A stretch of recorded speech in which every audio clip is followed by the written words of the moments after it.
Let's talk about tubing types most commonly used for making hoops.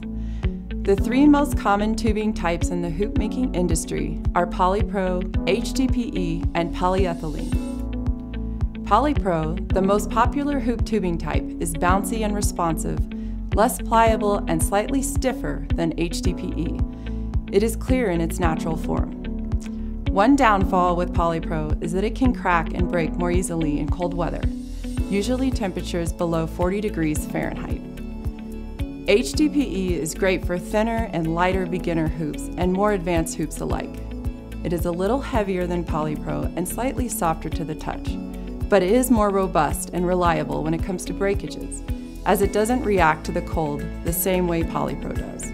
It's milky white in its natural form. Now let's talk about polyethylene tubing.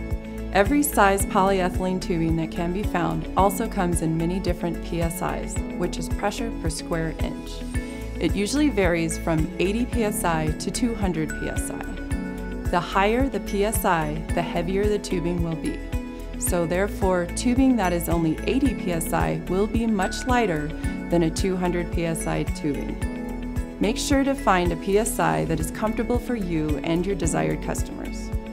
For instance, you may want a higher PSI if you are making workout hoops that are primarily meant for waist hooping. For general beginner hoops, the most used PSI varies from 80 to 100 PSI typically. For polyethylene tubing, an important note is that it is measured differently than POLYPRO and HDPE tubing. The size of the tubing refers to the inner diameter of the tube, while POLYPRO and HDPE sizes refer to the outer diameter of the tube. Hoop tubing comes in many different sizes, and here is some of the terminology that we will be using in our videos. With any tube, outer diameter is the outside of the tube, and inner diameter is the inside of the tube. These diameters matter when working with sizes of hoop tubing. A 3/8 inch tube is about the size of a pencil, and this tubing is primarily utilized for insert material for 1/2 inch tubing. It can be found in HDPE and POLYPRO for hoop making.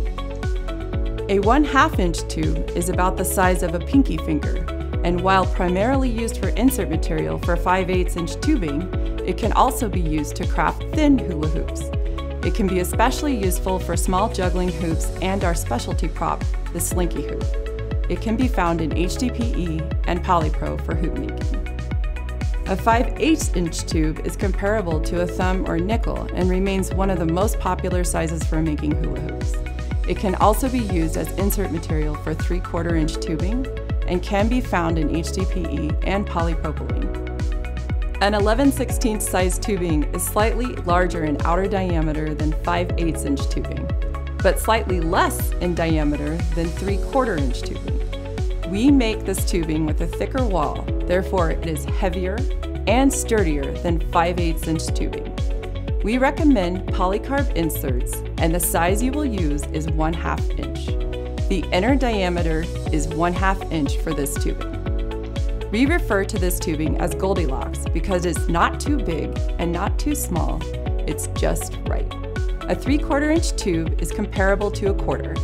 This tubing is also one of the most popular sizes for crafting hoops.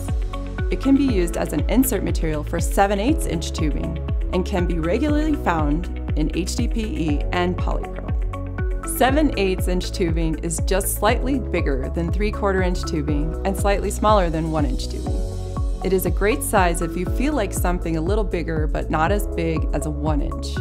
It can be found in HDPE and polypropylene at Hoopology, and can be used as insert material for 1 inch tubing.